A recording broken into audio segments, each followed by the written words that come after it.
Prosecuting attorney working for us. Bridget Coons on behalf of Mr. Carter. Mr. Carter, go ahead and state for the record. Come on, Carter. Right from the opening seconds, we're looking at something that courts treat very seriously, a probation violation hearing.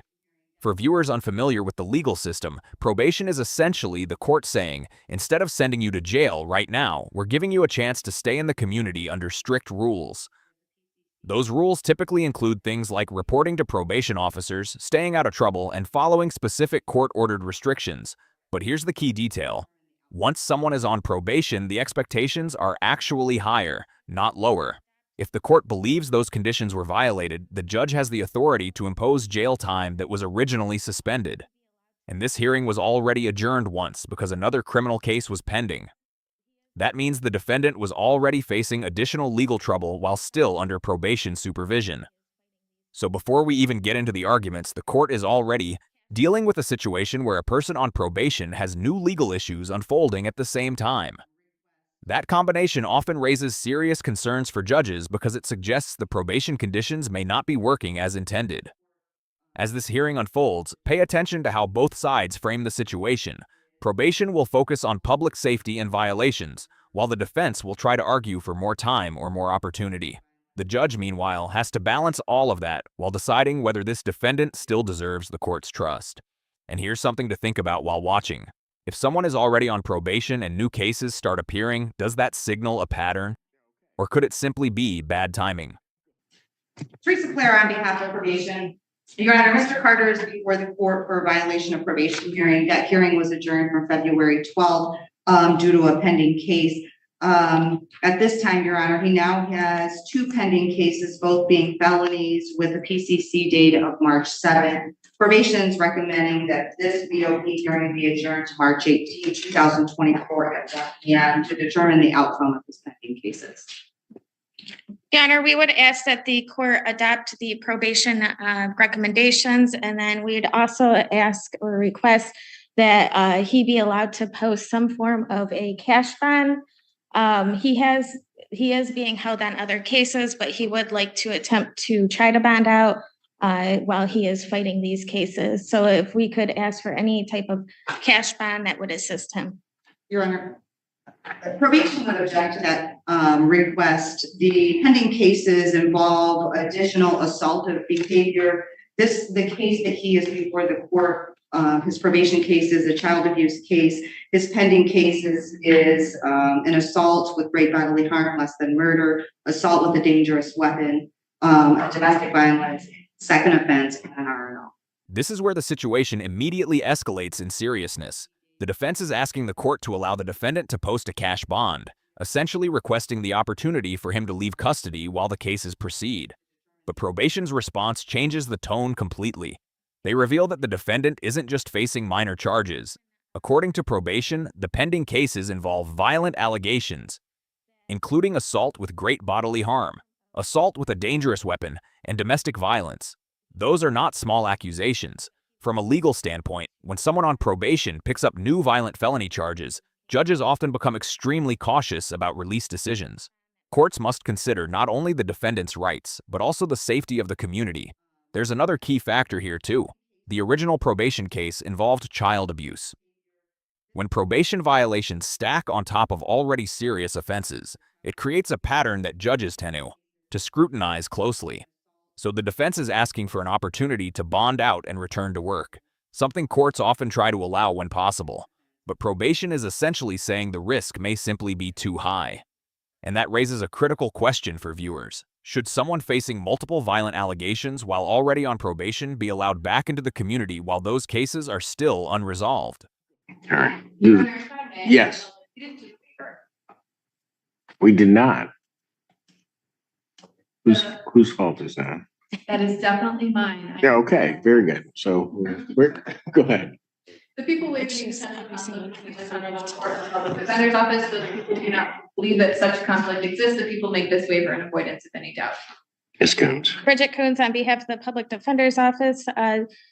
At this time, we do waive any conflict of interest with this honorable court. We do not believe that a conflict exists, but in abundance of caution, we would waive that conflict. And the court, for its part, also does not believe that a conflict exists either under Michigan court rules or the cases decided they are under to the extent a conflict exists, given the waivers, the court will consent to hear the matters. Ms. Coons, you said he's held on other matters? Yes, which he does have cash bond. This is the only case where he has bond is completely denied. He would like to work with a bail's bondsman though to try to get out and then return to work. But the reason that bond has been revoked and denied on this one is because of the other cases. Yes, well, They've been denied the last time I was in. well, so Go ahead. from my understanding, the violation of probation is for the other cases. That's why he's being held. And we don't have any resolution to those other cases at this point. I guess my only question is if I put this out to the 18th,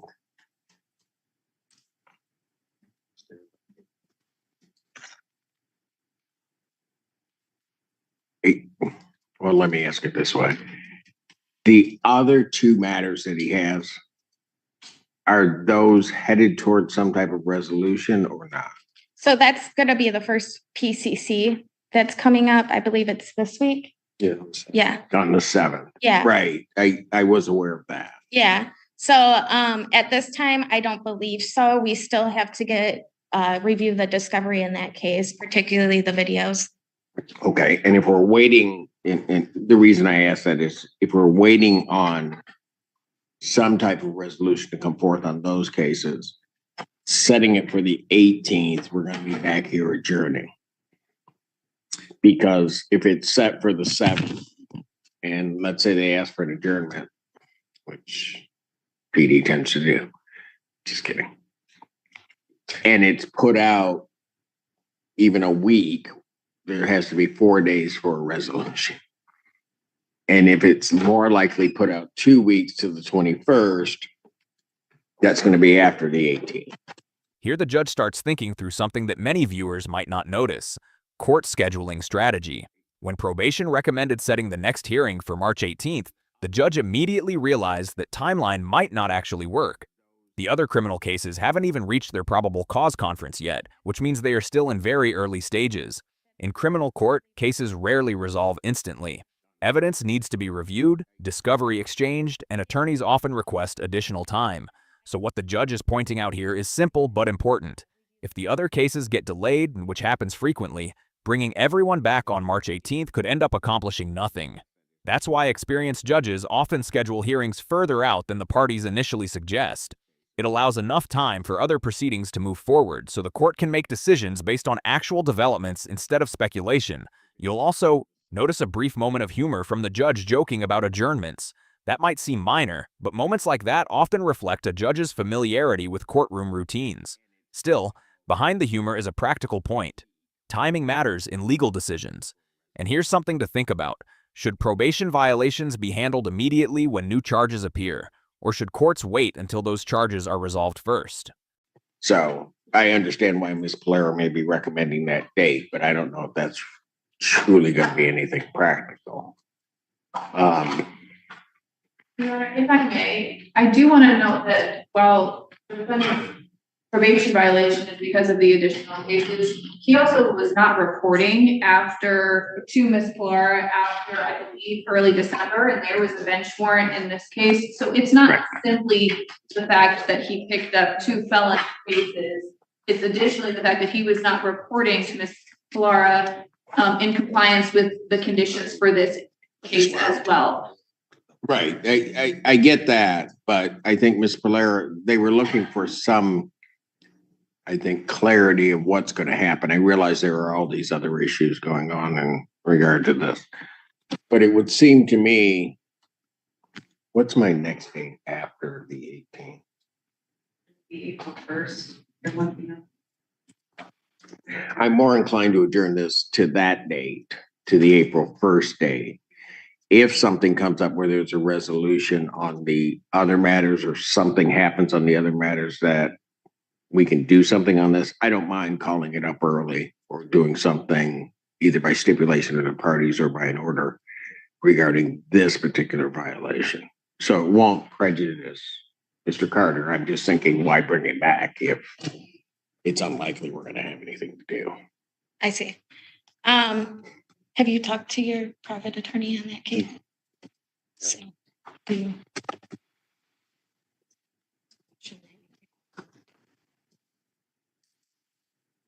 Okay.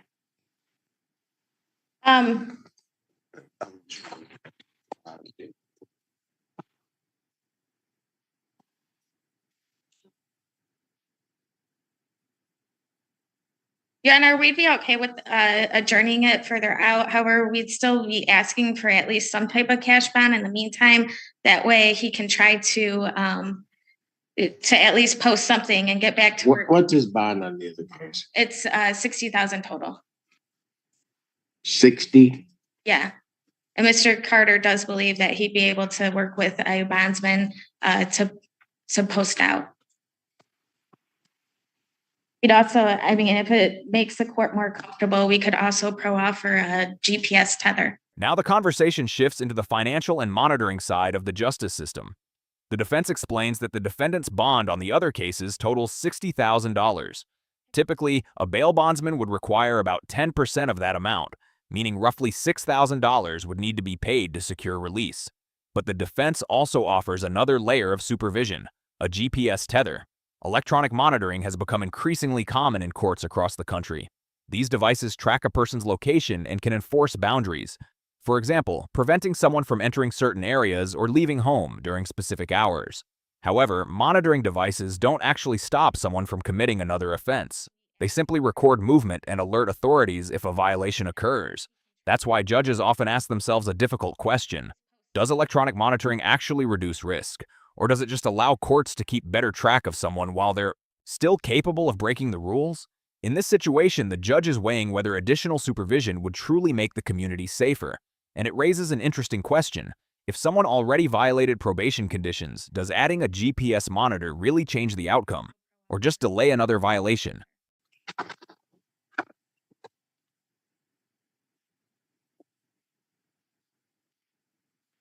The other events occurred at the town address, didn't they? Or did they occur someplace else?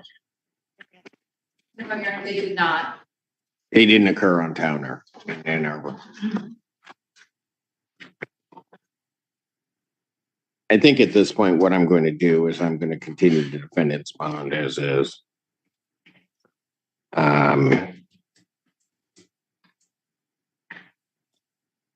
Take a closer look at it when it gets to the case that's up 3 days from now. And not saying I won't look at it, but at this point, I'm just going to continue this bond if we vote at this point in this case. All right. Can I at least get my phone turned back on? I'm sorry, Can I at least get my phone turned back on? your phone. The phone privileges from the violation of probation trial inside the child abuse case. His phone privileges was disconnected. He no longer don't have contact with that victim at all. Yeah, he doesn't have contact with that victim at all. He understands no contact with any other victims inside any of his cases, and he won't violate that, Your Honor. His phone privileges were revoked in this case? On the The last one, the last case. The last DV case. We're up for the violation of probation.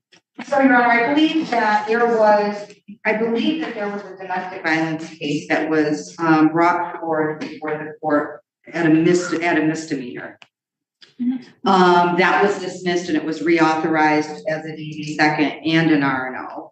And I believe that his phone privileges were revoked in that misdemeanor case because he was contacting people that he should not be contacting from the jail. That's my understanding.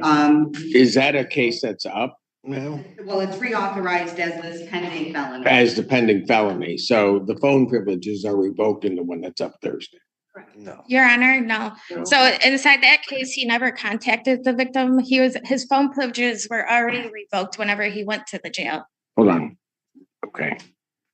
I'm not saying I will or won't, but nobody's telling me where It was the revocation of the phone privileges are coming from, and I can't recall. All I'm saying is I don't have them revoked in this case. Okay. So we'll have to find the case that they're actually revoked in. Right. If it's one of the felonies, then that's coming up for a PCC on Thursday. So to the extent it's going to be addressed, it would have to be addressed in that case.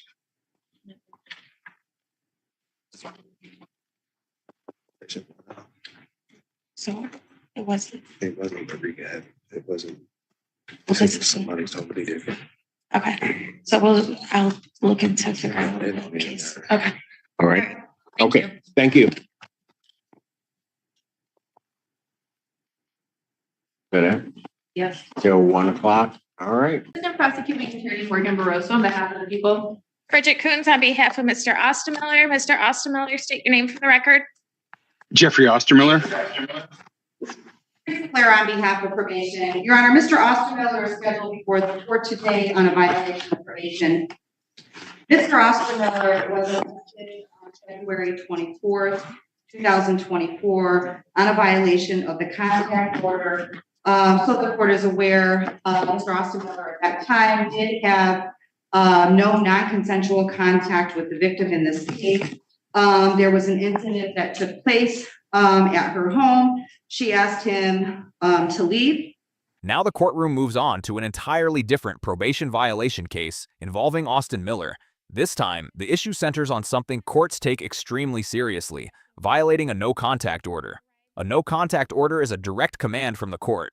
Once it's issued, the defendant is legally prohibited from contacting the protected person in any form whatsoever. That includes calls, texts, emails, social media messages, or even indirect communication through third parties. According to probation, Miller went to the victim's home and remained there even after being asked to leave. That alone raises red flags because violating a protection order often signals to the court that the defendant may not respect legal boundaries. These orders are designed to protect victims from harassment, intimidation, or escalating conflict. So when someone ignores that order, judges often interpret it as more than just a mistake. They see it as a challenge to the authority of the court itself. And that's why violations like this frequently lead to immediate consequences. But here's the question that often divides opinions.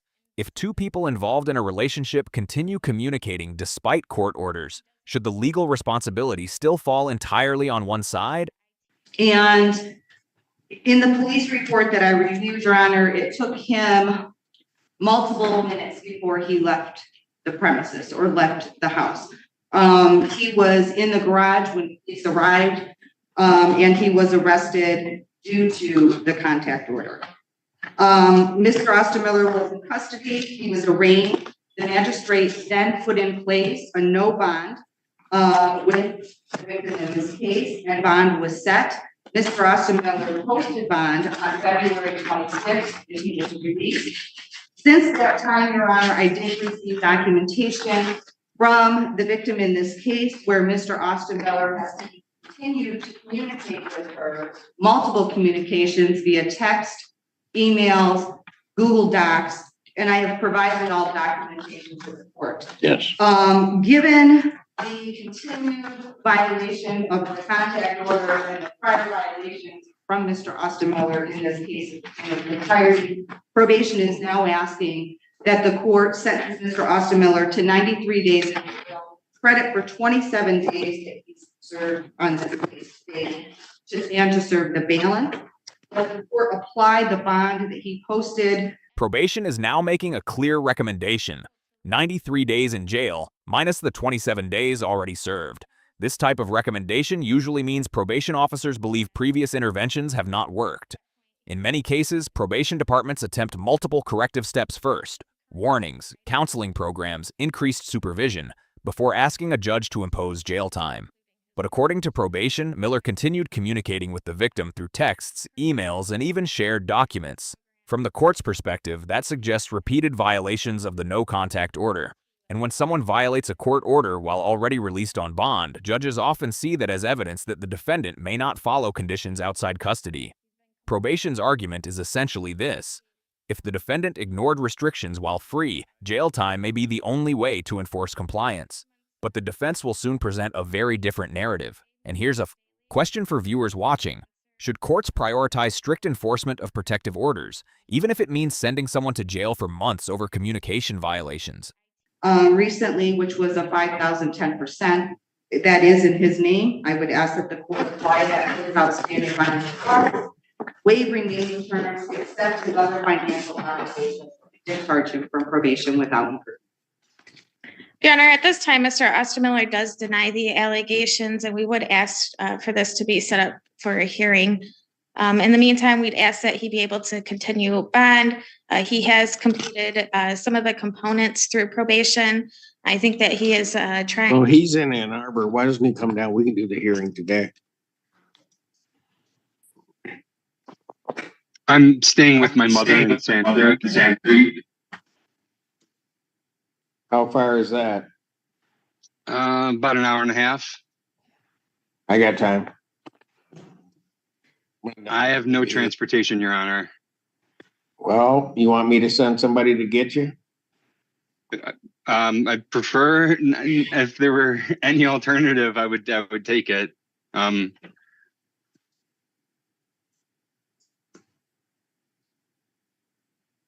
you can come down or we can come get you. Which would you prefer? If you need me to come down, I can make every arrangement possible to try to come down.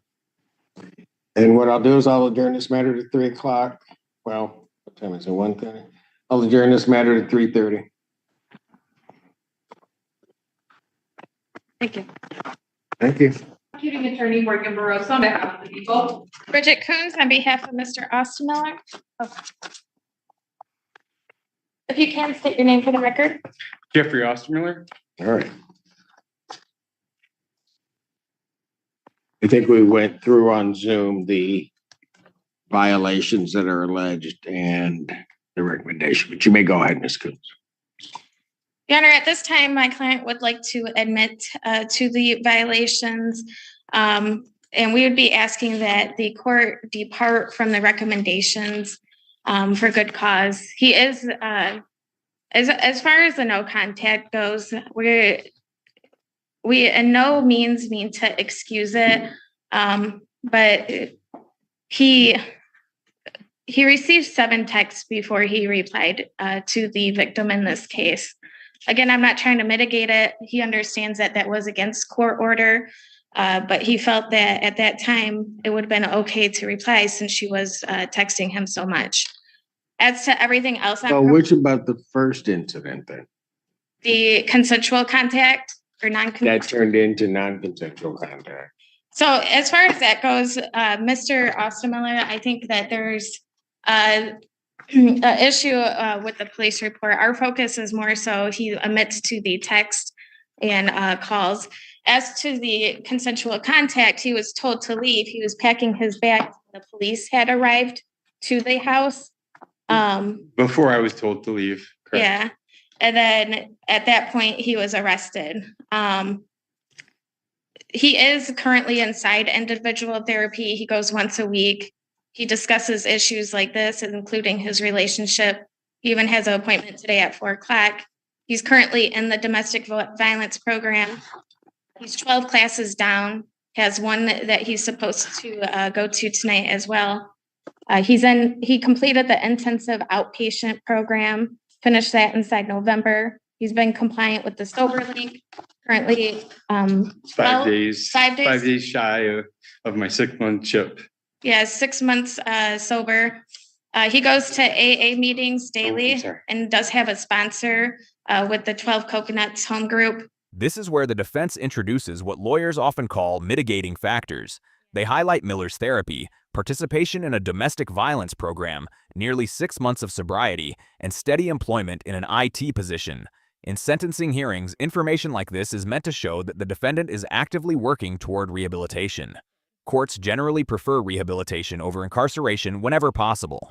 But the challenge here is timing.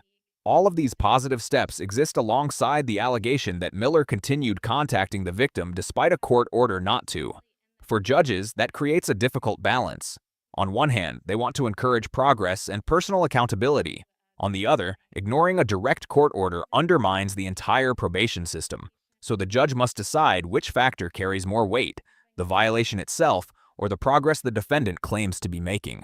And that leads to an important question for anyone watching. If someone shows genuine effort to change but still violates a court order, should those efforts reduce the consequences? Or should the violation stand on its own? He does have a full-time job at Michigan Medicine and works inside the IT department. He has 2 upcoming huge projects with deadlines that he'd like to try to meet, as well as he's in the process of reconciling with his children. I do have 2 letters from Recovery Technology and Hagira Health Incorporated. He went to their programmings, and both of them said that he was doing well in them and he was very much participated inside the activities. So we asked that he be allowed to continue with probation. And I think that he is apologetic about the scenario. Anything from the people? No, Your Honor, we ask that you follow the Ms. Flores' recommendation. All right. Anything else from probation? Nothing further, Your Honor. All right. Mr. Ostermiller, we've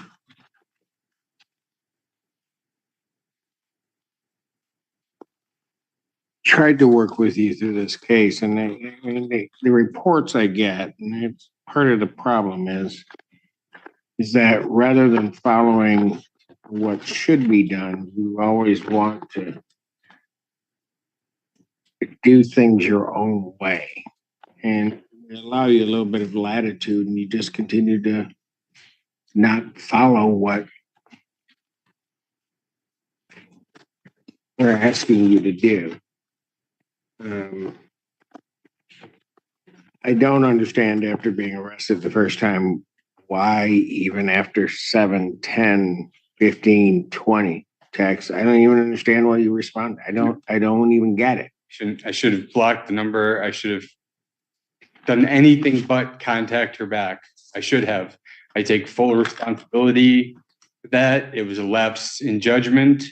It was a lesson learned that will never be repeated. This moment captures a very common dynamic in probation violation hearings. The judge expresses frustration, pointing out something that often puzzles courts. If someone already knows they're under a no-contact order, why respond at all, even if the other person initiates contact? From a legal perspective, the answer is straightforward. The responsibility to obey the order remains entirely on the defendant, regardless of who sends the first message. But human relationships rarely follow legal logic. Breakups, emotional conflicts, and unresolved relationships often lead to continued communication, even when a court order says otherwise. Still, the judge's point here is about pattern and accountability. The court had already given the defendant opportunities to follow the rules. Instead, according to the judge, he continued trying to handle things his own way. That phrase reveals something important about how judges view probation violations. They often interpret repeated missteps as evidence that the defendant simply isn't willing to follow the system. And that raises a thought-provoking question. Is ignoring a no-contact order a moment of emotional weakness, or does it demonstrate a deeper refusal to respect the court's authority? Until the day that I die, I will never contact Ms. Mason, make any attempt to contact her, go to her place of residence or work, or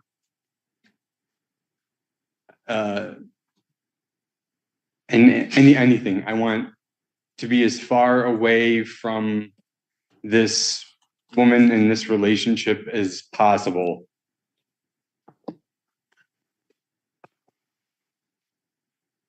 Anything else you want to tell me, sir?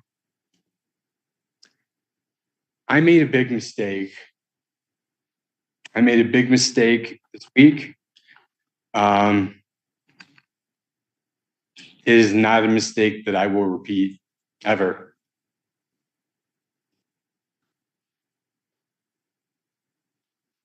I just don't understand. I'm going to waive all remaining terms except the financial obligations. I'll discharge the defendant from probation without improvement. The $500 bond that he applied will be applied to the fines and costs in this case. Sir, I'm done. I give people chances all the time. And I don't understand the arrest, get arraigned, then contact. It makes no sense to me. And I think it's because of the way that you try to do things through your probation, and that is try to do things your way. And if it hadn't been for Miss Polaire correcting you before it got to me, this day probably would have come long before now. But the way that this is going to be now is I'm going to order 93 days in jail. I'll give you credit for the 27 that you served. I am going to order that the defendant is to serve the balance. Defendant is remanded. The judge's final ruling brings the entire hearing to a decisive conclusion. Despite the defense presenting evidence of therapy, sobriety, employment, and rehabilitation efforts, the court ultimately determined that the repeated violation of the no-contact order outweighed those mitigating factors. Judge Simpson orders the defendant to serve the remaining balance of a 93-day jail sentence with credit for the time already served. This outcome reflects a core principle of probation. When someone is granted a second chance by the court, the expectation is strict compliance with the rules. Once those rules are violated repeatedly, judges often feel compelled to enforce consequences to preserve the integrity of the legal system. Cases like this highlight the difficult balance courts face every day, weighing personal progress against accountability for violating court orders. For viewers watching, the case raises an important takeaway. Probation can offer a powerful opportunity for rehabilitation, but it also comes with responsibilities that courts expect defendants to take seriously. If you found this courtroom breakdown insightful, make sure to hit that like button, share your thoughts in the comments, and don't forget to subscribe for more jaw-dropping courtroom analysis and real legal stories.